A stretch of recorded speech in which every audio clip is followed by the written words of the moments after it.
ভাতার হাসপাতাল। ফের একবার সিভিক ভলেন্টিয়ারের বিরুদ্ধে মহিলা চিকিৎসককে হেনস্থা করার অভিযোগ উঠল ভাতার থানার এক সিভিক ভলেন্টিয়ারের বিরুদ্ধে। জানা যাচ্ছে গত শনিবার রাত 2:15 নাগাদ একজন সিভিক ভলেন্টিয়ার ভাতার হাসপাতালে ডিউটিতে ছিলেন। সেই সময় মহিলা চিকিৎসকও হাসপাতালে কর্মরত ছিলেন। ওই চিকিৎসকের অভিযোগ, ওই সিভিক ভলেন্টিয়ার প্রচন্ড মদ্যপ অবস্থায় তার কাছে পেটের অস্বস্তি চিকিৎসা করাতে থাকে। এরপর মহিলা চিকিৎসক সিভিক ভলেন্টিয়ারের চিকিৎসা করার সমস্ত রকম ব্যবস্থা করেন, কিন্তু হঠাৎ করে ওই সিভিক ভলেন্টিয়ার তার সঙ্গে খারাপ ব্যবহার শুরু করে দেন এবং প্রচন্ড চিৎকার করতে থাকেন এবং বলতে থাকেন, আজ করে কি হয়েছেন জানেন তো। এরপর ওই মহিলা চিকিৎসক ভীত সন্ত্রস্ত হয়ে আরো অন্যান্য সিভিক ভলেন্টিয়ারকে ডাকেন এবং থানায় খবর দেন। পরে পুলিশ এসে ওই ভলেন্টিয়ারকে হাসপাতাল থেকে সরিয়ে নিয়ে যায়। গোটা ঘটনার প্রতিবাদে রবিবার ভাতার থানার ওই ভলেন্টিয়ারের বিরুদ্ধে ডেপুটেশন জমা দেন ভাতা স্টেট জেনারেল হাসপাতালের সমস্ত নার্স এবং চিকিৎসকেরা। বহরমপুরের কাজী নজরুল ইসলাম হোম থেকে 4 জন কিশোর নিখোঁজ। গত 1.5 বছর আগে এই কাজী নজরুল ইসলাম হোম থেকেই 11 জন কিশোর নিখোঁজ হয়ে যায়। তার রেশ কাটতে না কাটতে ফের সেই সরকারি হোম থেকে নিখোঁজ হয়ে গেল 4 জন কিশোর। পুলিশ সূত্রে খবর, প্রাথমিকভাবে মনে করা হচ্ছে হোমের ভেতরে গ্রিল কেটেই এই 4 জন কিশোর পালিয়েছে। আর এরপরই প্রশ্ন উঠছে, সরকারি হোমে কেন নেই পর্যাপ্ত নিরাপত্তারক্ষী? হোমের গ্রিল কেটে পালালে নিরাপত্তারক্ষীদের চোখে পড়ল না কেন? পালিয়ে গেছে নাকি নেপথ্যে অন্য কোনো রহস্য রয়েছে? সে নিয়ে উঠছে প্রশ্ন। তদন্ত শুরু করছে পুলিশ। আবার বোমা উদ্ধার হলো ভাঙড়ে। বোমা উদ্ধারকে ঘিরে চাঞ্চল্য ছড়িয়েছে ভাঙড়ের অনন্তপুর এলাকায়।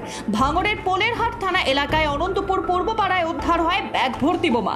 পুলিশ ও স্থানীয় সূত্রে খবর, অনন্তপুর পূর্বপাড়া মাঠের মধ্যে কলাবাগানে একটি সাদা ব্যাগ দেখে সন্দেহ হয় স্থানীয় বাসিন্দাদের। তারপরই ব্যাগের মধ্যে বোমা দেখে স্থানীয় বাসিন্দারা পোলেরহাট থানায় খবর দেয়। পোলেরহাট থানার পুলিশ এসে ব্যাগ ভর্তি বোমা উদ্ধার করে। মাঠের মাঝখানে কে বা কারা বোমা রেখেছে সেই নিয়ে তদন্ত শুরু করেছে পোলেরহাট থানার পুলিশ। মাদক পাচার রুখতে বড়সড় সাফল্য পেল নকশালবাড়ি দার্জিলিং পুলিশ। নকশালবাড়ি পুলিশ এবং দার্জিলিং পুলিশের স্পেশাল অপারেশন গ্রুপের যৌথ অভিযানে লক্ষাধিক টাকার ব্রাউন সুগার উদ্ধার হয়েছে। গ্রেফতার এক যুবক, ধৃতের নাম উৎপল বর্মন, বয়স 21, নকশালবাড়ির রঘুজতের বাসিন্দা তিনি। গোপন সূত্রে খবর পেয়ে নকশালবাড়ি রঘুজতের ক্যানেলে ওতপ্রোতভাবে বসেছিল পুলিশ এবং এএসজি। সাইকেল করে এক যুবক মদ নিয়ে গ্রামে ঢোকার সময় পুলিশের সন্দেহ হলে যুবককে আটক করে তল্লাশি চালালে 206 গ্রাম ব্রাউন সুগার উদ্ধার করে পুলিশ। পরে যুবককে গ্রেফতার করে নকশালবাড়ি থানায় নিয়ে যায় পুলিশ। ধৃতকে সোমবার শিলিগুড়ি মহকুমা আদালতে তোলা হবে। 30 বছর বয়সী যুবকের যৌন লালসার শিকার 3 বছরের শিশু কন্যা। মর্মান্তিক ঘটনাটি ঘটেছে ঝাড়খণ্ডের পূর্ব সিংভূম জেলায়। ধর্ষণের ঘটনায় অভিযুক্ত স্কুল ভ্যান চালক জয়শ্রী তিওয়ারিকে ইতিমধ্যেই গ্রেফতার করেছে পুলিশ। জানা যাচ্ছে শুক্রবার 3 বছরের শিশুটি স্কুল থেকে ফিরে তার মাকে পেটে অসহ্য ব্যথার কথা জানান। এরপর শিশুর সঙ্গে কথা বলে গোটা বিষয় জানতে পারে তার মা। সঙ্গে সঙ্গে পুলিশের দ্বারস্থ হন তারা। এরপর এফআইআর দায়ের হওয়া 3 ঘন্টার মধ্যে অভিযুক্তকে গ্রেফতার করে পুলিশ।